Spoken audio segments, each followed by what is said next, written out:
What's up, guys? This is English Grammar Explained. This time I will show you how to make the passive sentence, passive structure with modal verbs.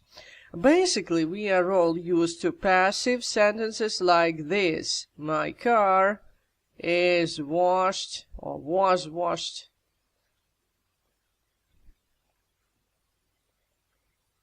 By them. Yeah, this is primitive, this is stupid sentence, but this thing here is my passive voice.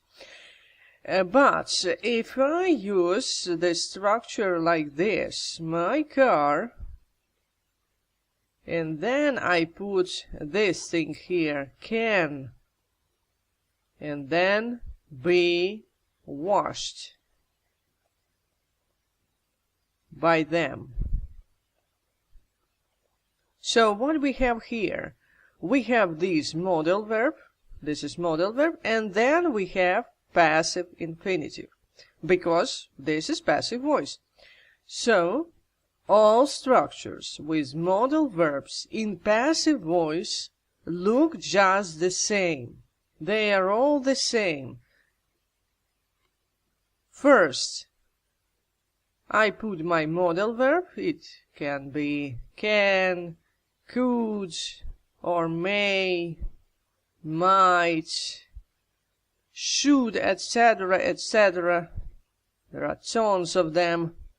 And then, after these things, I put so-called passive infinitive. Or, to be exact, this is be plus past participle, or participle to, if you will. This way, I can have sentences like this. Should be done,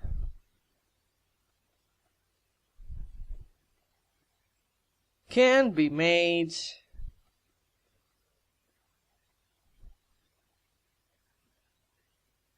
might be written, and so on, so on, so on.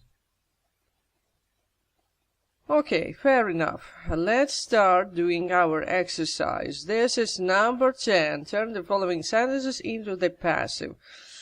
So basically I have some sentence with modal verb in active voice, and I have to put it or to turn it into the passive voice. Number 1. Scientists might soon discover a cure for cancer. And we have all the same technique, just in exercises before. Scientist, this is my subject, then I have this thing, this is my modal verb here, and then I have discover, this is the main verb, this thing soon is just adverb, it doesn't really play any role here. And then I have this thing, this is my object. And of course I put object first, a cure for cancer.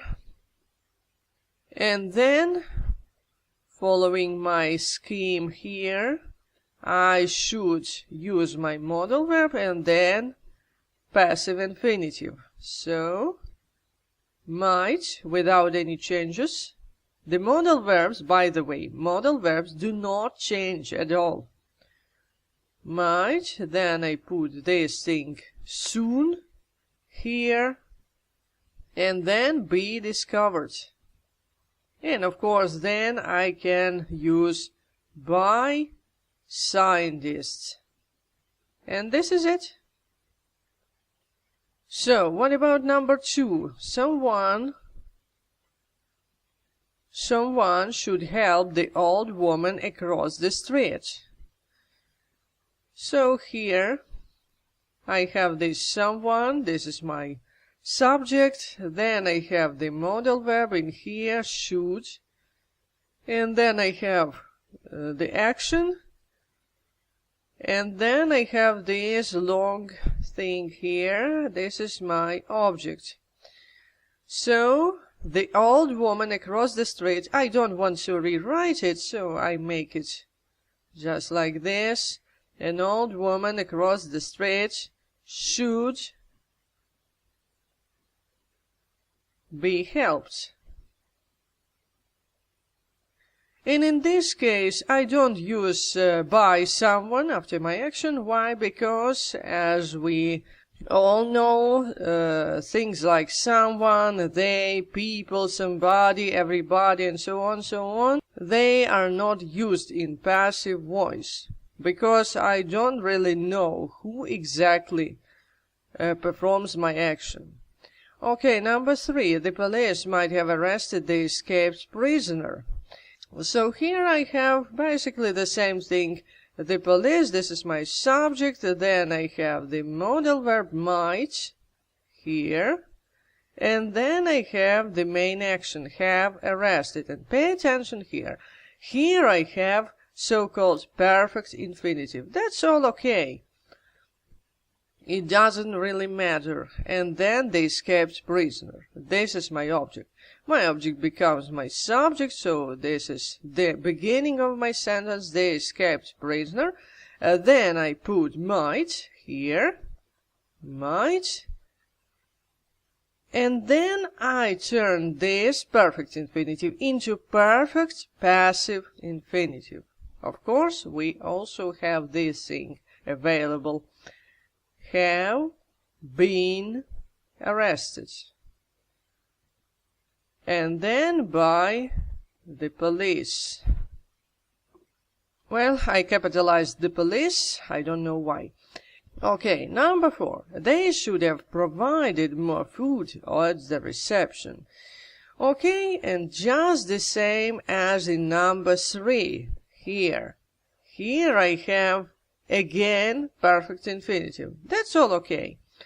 They, then I have this should, that's my modal verb, and then I have this thing, have provided. Then I have this object, more food, and then I have this at the reception. In some way, at the reception is just a part of my object, but this is the place of action, and the place of action I can put in the end of my sentence. So, more food should have been provided. So, after this, I just take it out.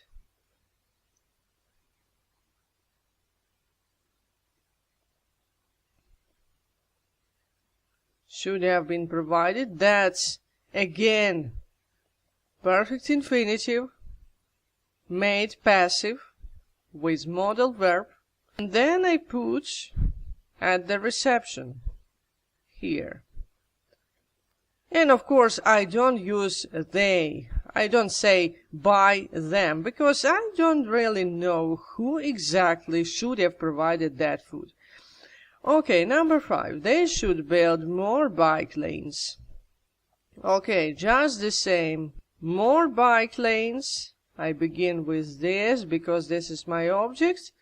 And then I use my modal verb here, should, without any changes. And then I use just passive infinitive.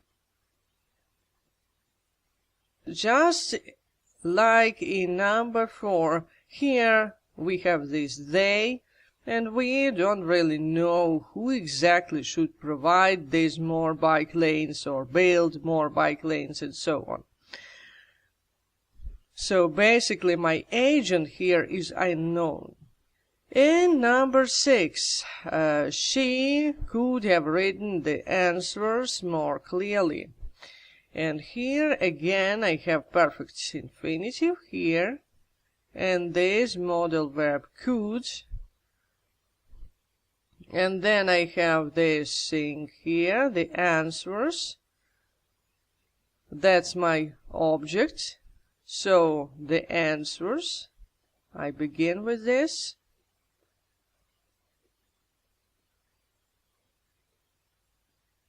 Then I put my modal verb, could. And then I use perfect infinitive in passive. Have been written.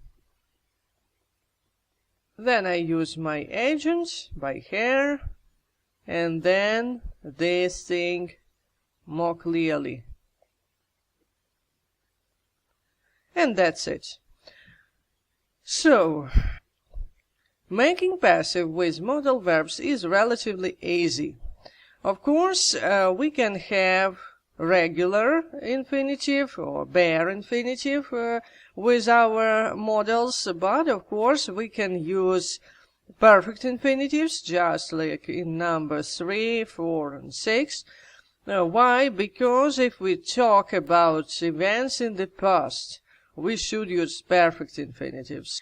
So, just memorize this thing here. We should use modals and then passive infinitive, and that's it. Be plus participle to. And that will be the solution. That will be the passive voice with modal verbs. And this is all for now. Feel free to subscribe, to like or dislike or write comments or whatever. Thanks for watching again, and see you in the next video.